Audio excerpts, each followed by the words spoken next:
Millennials are America's future, and often its favorite punchline. People say we're young, but the oldest millennials are nearing 40. People say we're dumb, but we're the most educated generation ever. And people say we're spoiled, but we're the first generation in American history who'll be worse off financially than our parents. We're traveling across the country to find out how young Americans are surviving, and in some cases thriving. I'm Brad Hunt, and this is American Paycheck. For what seems like forever, young people have moved to Los Angeles with fantasies of fame and stardom. But in the past decade, these silver screen dreams have turned to hopes of starring on 5-inch phones. So many people that want to make it here, and they just hang out and wait for the opportunity to come. And now, thanks to social media, I have no excuse. No one has an excuse not to make something. It's so hilarious to me that this is my life and that I can make money doing this. It's not a 9 to 5. I don't work in an office. I get to do what I love, so I guess it doesn't feel like a job to me. Nikki Howard's 255,000 Instagram followers put her in the top 0.03% of all accounts, making her an influencer.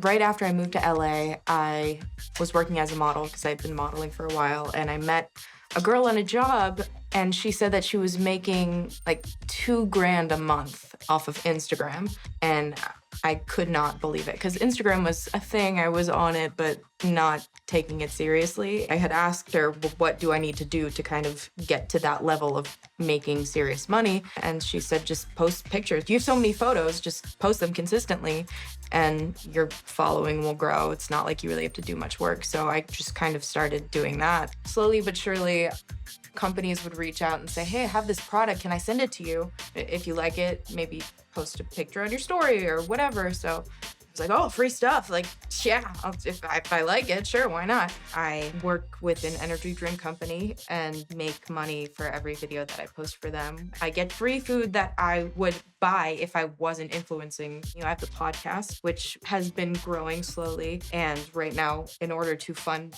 the office that we have a Patreon. Patreon is a platform where people can support an artist that they like, whether that be a podcast or a photographer or anything else. So that's a source of income. And then whatever else we have from that, it goes straight back into the podcast. At a certain point, it just became so monotonous and there weren't really a lot of people posting videos. And people would say, why don't you post more of your personality on social media? And I just thought, no one wants to see that. That's not why they started following me. They would just want to see pictures of a hot girl. And I just said, screw it, I'm just gonna post who I am. And my passion is acting and making people laugh, so I get to do that still.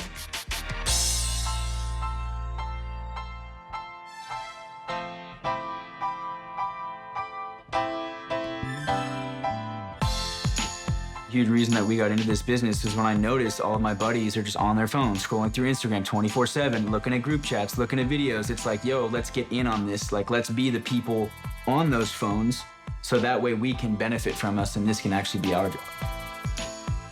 Los Angeles natives Alex Veronis and Stevie Emerson are comedians and content creators whose videos have garnered tens of millions of views. In today's day and age, you don't need a big production crew. You don't need so many different things. For a typical video, the size of our crew is me, him, and Ben, maybe one other person. From starting at ground zero and building something completely from scratch, when you're making very little money to start off, and then all that money you're making, you're trying to put back into what you're doing, it just makes things kind of tight.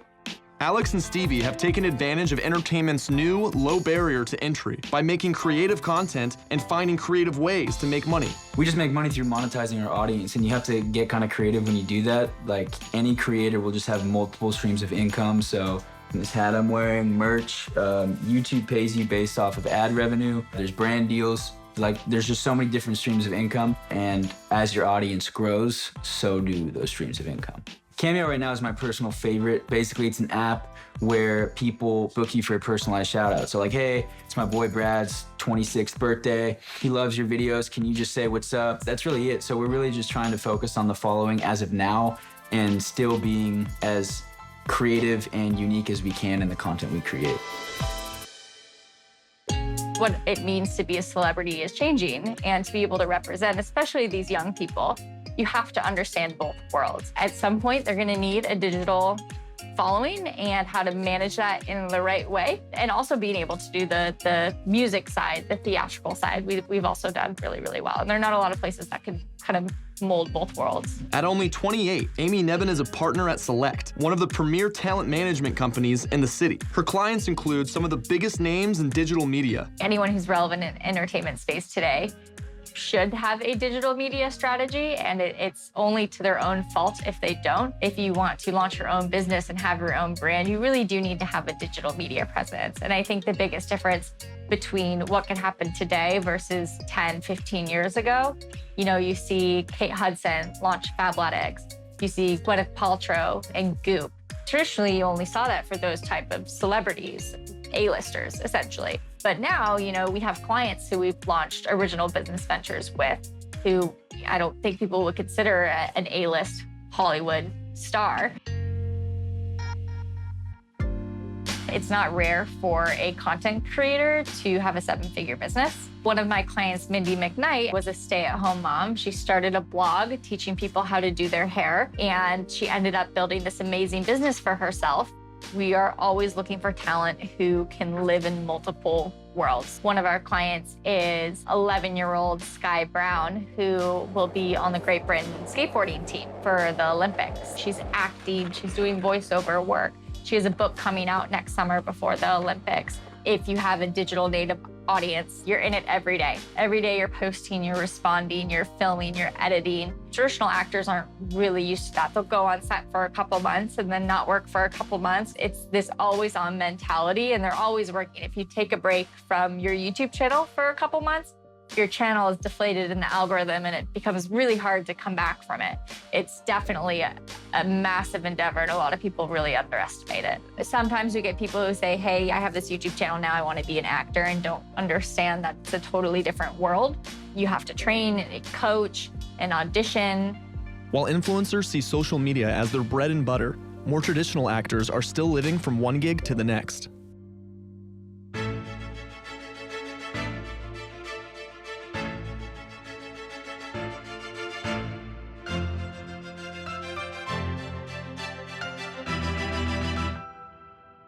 Hi, my name is Ren Holly Lou. I'm an actor, and this is one of my hidden talents.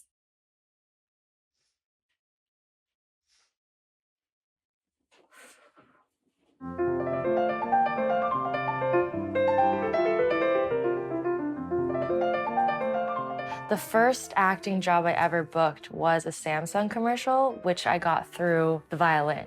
I took my first acting class, I think the beginning of my sophomore year. It was after the first day. I was just like, whoa, this is the best thing that's ever happened to me. It was the first time in so long that I just was not in my head. You have total clarity because you have total control.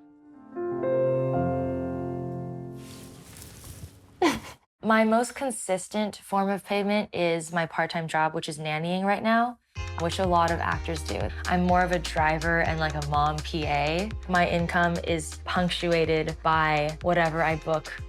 So, you might go 1 or 2 months sometimes with only that base rate pay and not making any money acting, but then you might book a commercial like randomly, and then that will pay you a ton of money. Another thing I've been doing is voiceover dubbing for Netflix. When you watch international shows and it's dubbed over in the native language of whatever you're watching.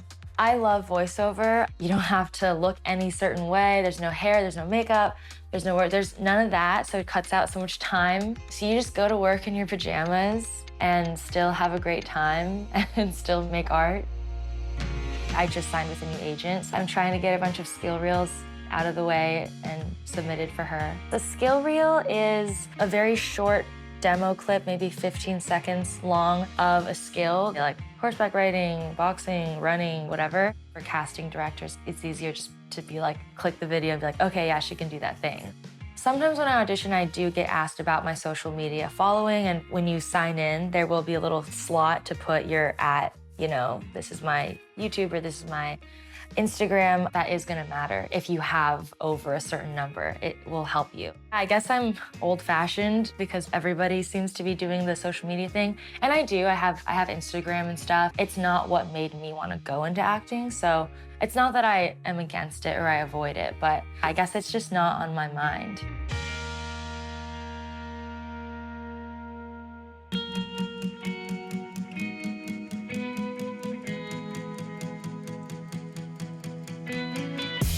What's unique about this platform is you flip on your phone and you can start a YouTube channel. What I've learned doing this every day for 2 years now is the only way to beat the algorithm is just to make really good content. In LA, entertainment is changing by the day. Patreons, cameos, follower counts. How else will social media morph the industry? Only time will tell. But for now, all that matters is tomorrow's paycheck.